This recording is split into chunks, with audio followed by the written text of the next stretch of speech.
very good morning to the honorable judges, loving teachers, fellow contestants and audiences. My name is Siti Raudah binti Mohamad Hata, and I am going to tell you a story of the four dragons from China. Once upon a time there were no rivers and lakes on earth, but only the Eastern Sea, which was guarded and inhabited by four dragons. The long dragon, the yellow dragon, the black dragon and the pearl dragon. One day, the four dragons flew from the sea into the sky. They soared and left, racing through the clouds. "Come over here, quickly!" the pearl dragon cried out suddenly. "Why?" asked the other three, looking down in the direction where the pearl dragon pointed. On the earth, they saw many people putting out fruits and cakes and burning incense sticks. They were praying. "Why have women kneeling on the ground with a tin boy on her back?" murmured.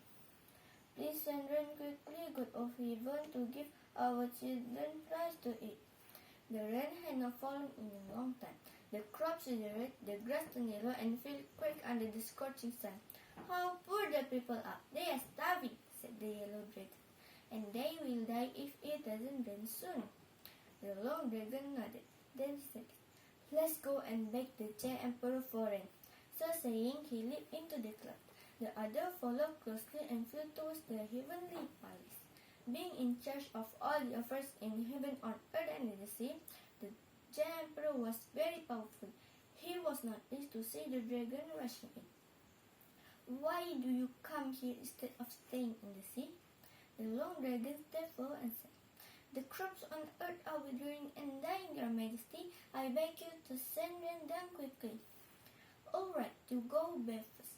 I send some rain down tomorrow." The Jai Emperor pretended to agree while listening to the song of the fairies. Four dragons responded, "Thanks, Your Majesty." Four dragons went happily back to the sea. But 10 days passed and the rain didn't come.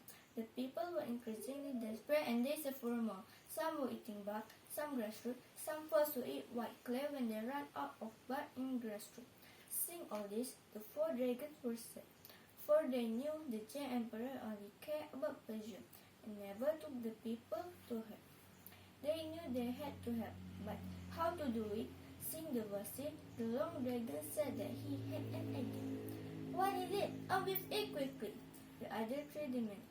"Look, is there not plenty of water in the sea where we live?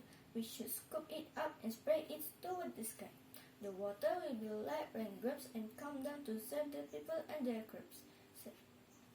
"Good idea," said the other dragon, agreeing to help.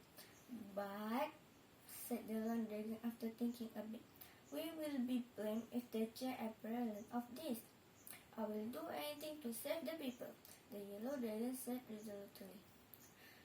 "Then let's begin. We will never regret it," said the long dragon. The black dragon and the pearl dragon were not to be outdone. They flew to the sea, scooped out water in their mouth, and then flew back into the sky, where they sprayed the water out over this. Four dragons flew back and forth, making the sky down all around. Before long, the sea water became rain pouring down from the sky. "It's raining! It's raining! The crop will be saved!" the people cried and leaped with joy. On the ground, the witch toads raised their head and the sorghum stalks ran up. The god of the sea discovered this evidence and reported it to the Jai Emperor. "How dare the four dragons bring rain with permission?" said the Jai Emperor. The Jai Emperor was enraged and ordered the heavenly generals and their troops to arrest the four dragons. Being far outnumbered, four dragons could not defend themselves, and they were soon arrested and brought back to the heavenly palace. "Go and get 4 mountains to lay upon them so that they can never escape," the Jai Emperor ordered to the mountain god. The mountain god used his magic power, whistling in the wind from afar, and pressed them down upon the four dragons. Imprisoned as they were, they never regretted their action.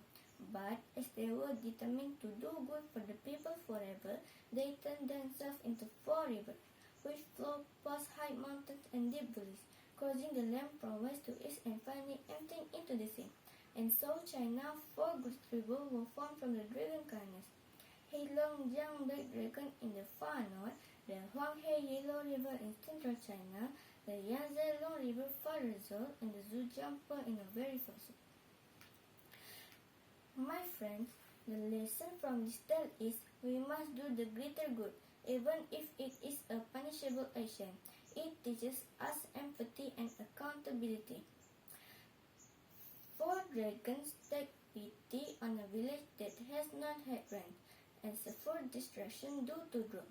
The dragons contradict the authority of the giant emperor and pay the ultimate price for their empathy. Thank you.